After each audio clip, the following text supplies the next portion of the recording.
Oi, gente. Vamos com força total, né? Lembrando que eu tô aqui torcendo por você. Sei que é complicado, é difícil a vida de concurseiro, mas veja o que é que você ganha lá na frente, né? E outra coisa, ninguém perde por estudar. Você conhece alguém que perdeu por estudar? Eu não conheço. Então, vamos estudar, vamos nos dedicar e esperar que Deus faça parte dele, tá? Então, nesse momento, a gente viu a parte de liberdades, a gente estudou a liberdade de locomoção, liberdade de reunião, liberdade de associação, as inviolabilidades. O que nós vamos estudar agora? Os direitos. Vou fazer o mesmo esquema para você. Vou botar aqui o artigo 5º, tá? E uma setinha aqui, ó. Direito de propriedade.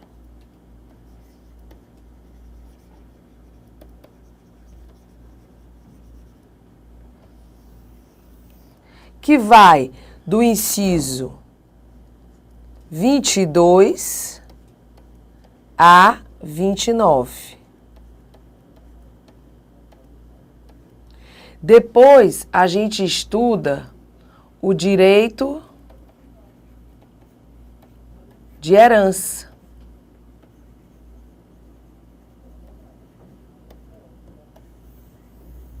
Que está aí no inciso 30 e 31. Depois, a gente estuda o direito de informação.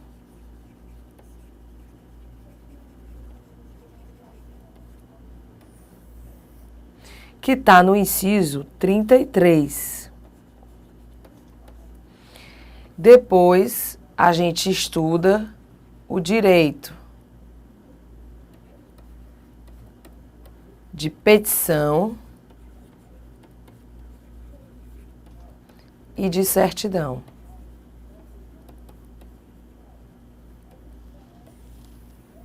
Que está no inciso 34. Olha que lindo, já organizei tudo para você, tá? Aí vem aqui, ó, inciso 22. É garantido o direito de propriedade, mas esse direito individual não é absoluto, tá? Não precisa de nenhuma norma para regular esse direito, considerando que ele já é norma de eficácia plena. O direito de propriedade tá? Mas pode ser restringido? Pode. Então, não é plena, é o quê? Contida. Considerando o inciso 23, a propriedade atenderá à função social. E o conceito de função social está onde? Na própria Constituição. Pega aí o seu artigo 184, que ele dá o conceito de função social urbana. Está aqui no 184.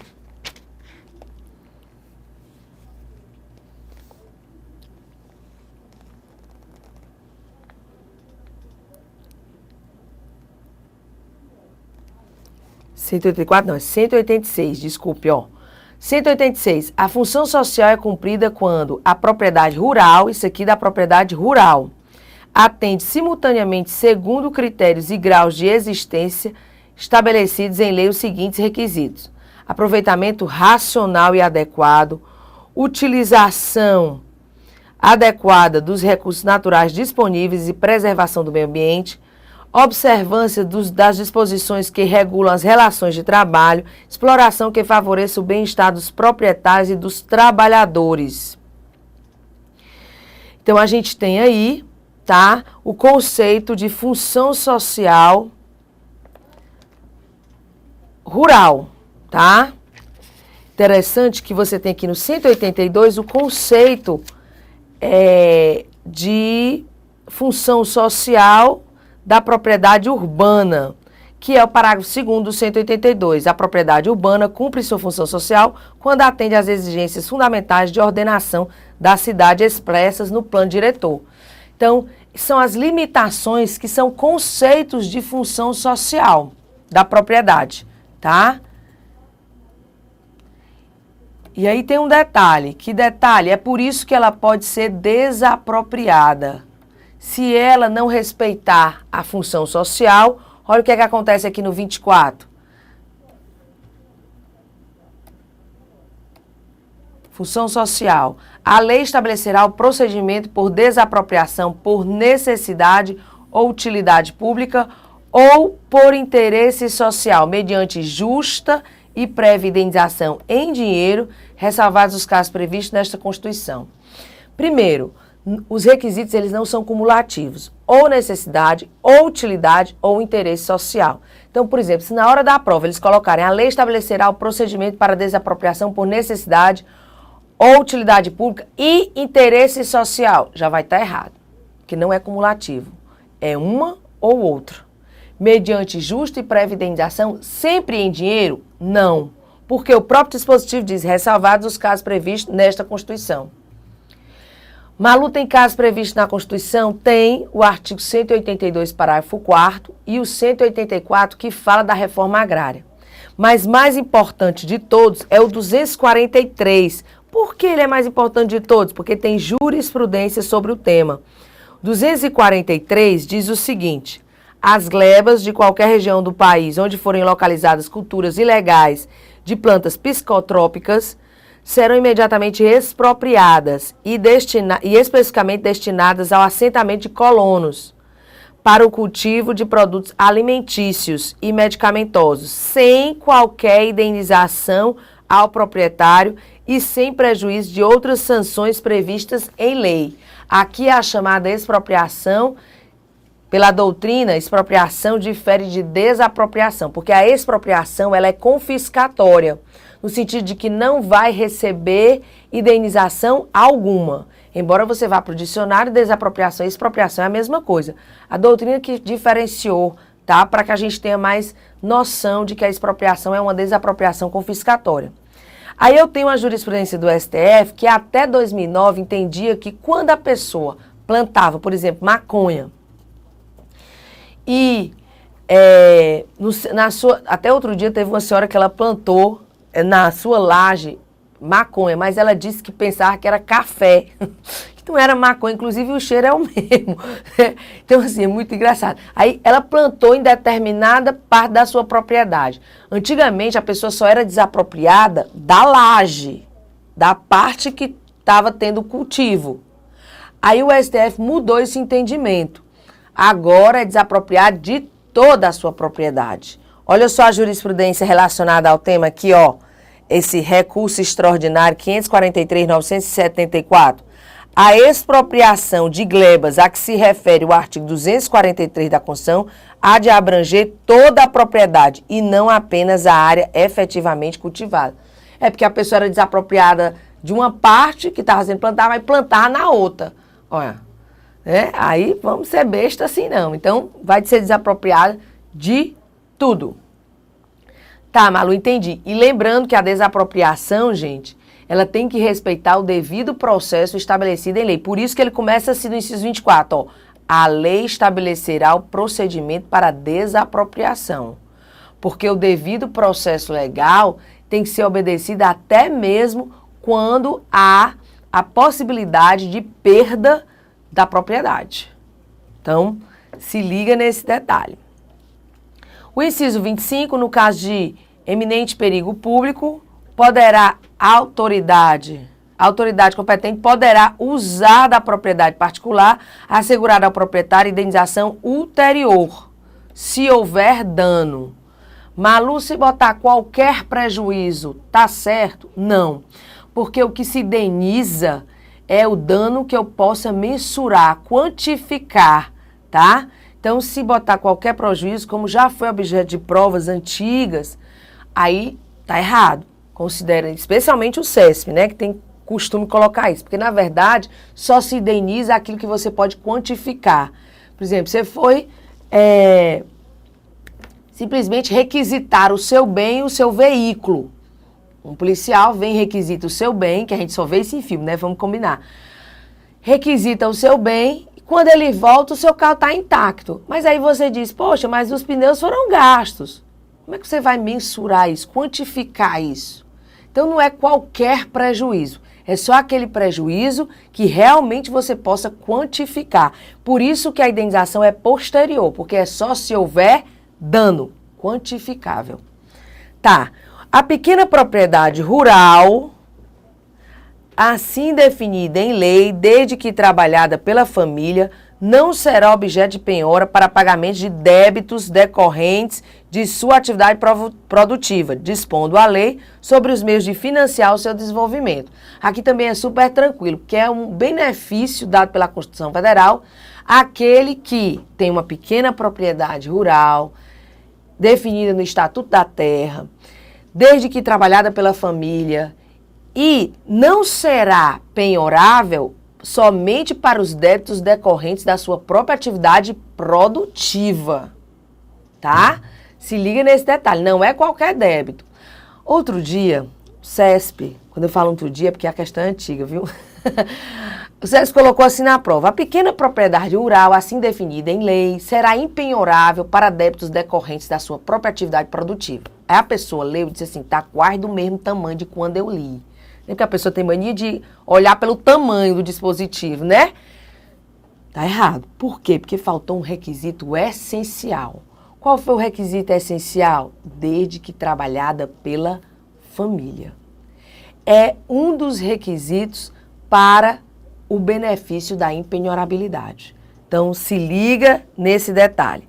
Aí eu passo a falar ainda de propriedade, mas de propriedade imaterial. E aqui, para ficar bem claro, eu vou fazer um negócio para você. Olha só. Vamos falar sobre a propriedade imaterial, mas fazendo um esqueminha. Você vai colocar aí propriedade intelectual.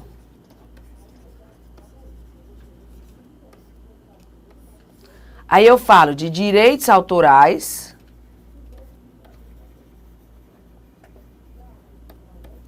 que está no inciso 27 e 28, e falo da propriedade industrial, que está no inciso 29. Aí a gente fecha a propriedade. Vem aqui, ó. Inciso 27. Aos autores pertence o direito exclusivo de utilização, publicação ou reprodução de suas obras, transmissível aos herdeiros pelo tempo que a lei fixar. Coloquei isso aqui para vocês, ó. Não está no dispositivo. Registre-se que a Lei dos Direitos Autorais é a Lei 9.610 de 98. E a lei prevê que é transmissível aos herdeiros, tá? Pelo tempo que a lei fixar, que são 70 anos. Ou seja, enquanto você estiver vivo, o direito é seu, sua propriedade. Se houver óbito, transmissível aos herdeiros, mas pelo tempo que a lei fixar. Me diga uma coisa só para a gente entrar já em aplicabilidade das normas.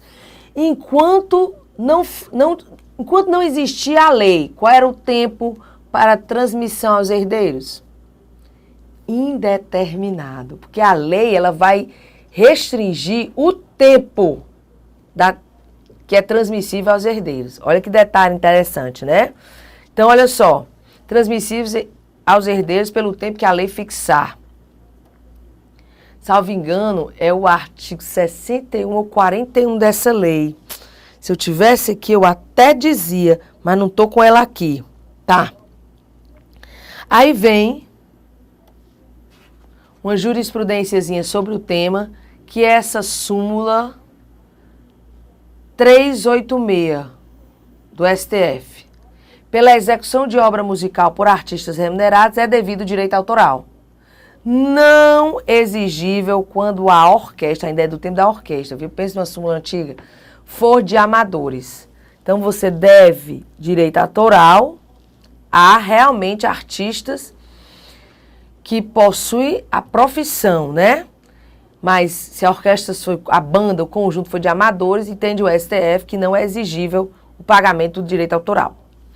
O inciso 28, ele continua falando de direitos autorais. São assegurados nos termos da lei a proteção às participações individuais em obras coletivas. Ou seja, o direito autoral é um direito individual, mesmo que a obra seja coletiva. Um livro é escrito por várias pessoas. Uma música feita por mais de um autor. Cada um tem direito individual sobre aquela obra. Se brigarem, pense numa confusão judicial. Pois é. Que mais? São assegurados também nos termos da Lei dos Direitos Autorais a proteção à reprodução da imagem e voz humanas, inclusive nas atividades desportivas. Uma pitada aí para Galvão Bueno, né? Olha que lindo. Alá Galvão Bueno, a norma. Malu, isso é matéria que caia muito em prova? Não, porque isso aqui é matéria de direito comercial. Então, normalmente eles cobram em provas que caem. E aprofundam isso aqui, você vai ter que estudar a lei e tudo mais, se realmente cair direito comercial. Mas a nível de Constituição, eles pegam aqui o dispositivo da lei. Tá, que mais? Também são assegurados nos termos da lei o direito de fiscalização do aproveitamento econômico das obras que criarem ou de que participarem. Quem tem direito de fiscalização do aproveitamento econômico? Aos criadores, aos intérpretes e às respectivas representações sindicais e associativas. E, por fim, a propriedade industrial, que também faz parte do direito à propriedade intelectual, diz: a lei assegurará aos autores de inventos industriais privilégio temporário para sua utilização, bem como proteção às criações industriais, à propriedade das marcas, aos nomes de empresas e a outros signos distintivos, tendo em vista o interesse social e o desenvolvimento tecnológico e econômico do país. Coloquei aqui para vocês a lei que regula a matéria e prevê o direito de obter a patente, que é a Lei 9.279. Os direitos autorais que a gente está estudando, quando passa o tempo de transmissão aos herdeiros, cai em domínio público. Aqui, a propriedade industrial, aquela que produz o resultado no mercado, quando passa o prazo de 20 anos estabelecido na Lei 9.279, aí é quebrada a patente. E aí todo mundo pode, por exemplo, um remédio, né? Que tinha aí, era uma invenção e produzia resultado no mercado. Passados os 20 anos, mas a patente pode ser quebrada antes? Pode, especialmente quando for remédio, porque é de relevância pública. Aí, nesse caso, é quebrada a patente antes do prazo, mas o prazo normal são 20 anos. Passados 20 anos, ele não vai ter mais privilégio para exclusivamente utilizar, mas ele continua sendo o dono da marca, do nome, do signo distintivo. Agora, o que vai acontecer? No caso de remédio, outro laboratório vai poder produzir com a mesma forma, porque é quebrada a patente. Mas com o mesmo nome? Não. Por isso que os genéricos têm o nome das fórmulas e não o nome de quem inventou o remédio, tá? Interessante isso. Acabei o direito de propriedade. Vou para onde? Para o direito de herança. É garantido o direito de herança, que também não é um direito absoluto, tá? Aí vem para o inciso 31. Herança é o conjunto de bens deixados pelo de cujos, né? De cujos é falecido. Tinha até uma brincadeira na faculdade, na minha época da faculdade de Direito, que dizia que ele era falecido quando ele não deixava bens. Mas quando ele deixava bens, ele era conhecido como de cujos, né? E vamos combinar, tu já tá todo besta, toda besta, só porque tá sabendo esses nomes tudinho, né? Aí tá chegando para um amigo e dizendo que a gente chama o ex-namorado ou ex-namorada de falecido ou falecida. Aí tu tá chegando meu de cujos. É muito chique, né? Pode avançar nos termos, né? Então, inciso 31. A sucessão de bens de estrangeiros situados no país será regulado pela lei brasileira em benefício do cônjuge ou dos filhos brasileiros, sempre que não lhe seja mais favorável a lei pessoal do decujus. Malu, como assim? Gente, sabe o que eu quis dizer? Que a sucessão de bens de estrangeiros situados no país será regulada pela lei mais benéfica, em favor do cônjuge ou dos filhos brasileiros. Pronto. Ele disse isso. Será a lei brasileira se a lei pessoal do decujus não for mais favorável. Pegadinha importante de uma prova. Quando ele diz assim, a sucessão de bens de estrangeiro tem que dizer situados no país. Porque se ele disser só assim, a sucessão de bens de estrangeiro será regulada pela lei mais benéfica em favor do cônjuge ou dos filhos brasileiros. Se ele disser isso, vai incluir todos os bens dele, até os bens que estejam no estrangeiro. Ele tem que dizer, porque o país só pode dizer qual é a lei que vai ser aplicada aos bens que estejam situados no Brasil. Se os bens estiverem fora, quem vai dizer a lei que vai ser aplicada é aquele país. Então, Malu, isso exclui o direito de herdeiros que não sejam brasileiros de jeito nenhum, não exclui. Ele apenas está dizendo que a lei aplicada à sucessão de bens, dos bens situados no país, vai ser aplicada a lei mais benéfica em favor do cônjuge ou dos filhos brasileiros. Mas isso não exclui o direito de outros herdeiros estrangeiros. Interessante isso, tá? Aí eu venho para onde? Para questões, logicamente. Olha só. A desapropriação autorizada pela Constituição Federal e prevista no ordenamento jurídico poderá ter como fundamento causas diversas. Nesse sentido, a construção de uma rodovia, olha o que é que ele fala, que é, na verdade, uma utilidade pública. A proteção das camadas menos favorecidas da sociedade, que é interesse social, e uma situação emergencial, que aí seria necessidade pública, podem ser classificadas respectivamente como hipótese de utilidade pública, interesse social e necessidade pública. Certíssimo o item. É bom que você já tenha aqui os exemplos que o CESP usa para dizer o que é utilidade, interesse social e necessidade, tá? Aí vem para o próximo item. Questão 48. De acordo com a Constituição Federal, é assegurado a todos o direito de propriedade intelectual, industrial e de direitos autorais. Sendo a propriedade intelectual e a de direitos autorais sempre permanentes, tanto para o autor como para o sucessor. A gente viu que não é permanente porque a lei limita o tempo. Então o item está errado. E a utilização também do autor de invento do produto que ele criou, que inventou, também é temporário, tá? Então, o item está errado. Questão 49. Os direitos de propriedade e de herança não estão sujeitos a nenhum limite. Eles não são absolutos. Eles estão limitados. Errado o item da questão. O direito à propriedade, embora incluído entre os direitos individuais, já não consiste em puro direito individual, tendo sido na Constituição Federal relativizados seu conteúdo e o significado e pré-ordenados os princípios da ordem econômica à vista da realização de seu fim maior, que é garantir a todos uma existência digna conforme os ditantes da justiça social. Certíssimo, eu até falei para vocês o conceito de função social previsto na própria Constituição Federal. Então, certo o item. Segundo a doutrina, a proteção dada pela Constituição Federal ao direito de propriedade autoral é dirigida exclusivamente aos direitos patrimoniais, não se estendendo, por exemplo, aos direitos morais do autor. Errado, tá? Segundo a doutrina, a proteção dada pela Constituição aos direitos de propriedade autoral é dirigida aos direitos patrimoniais e aos direitos não patrimoniais, que são os direitos morais. Então, se liga nesse detalhe.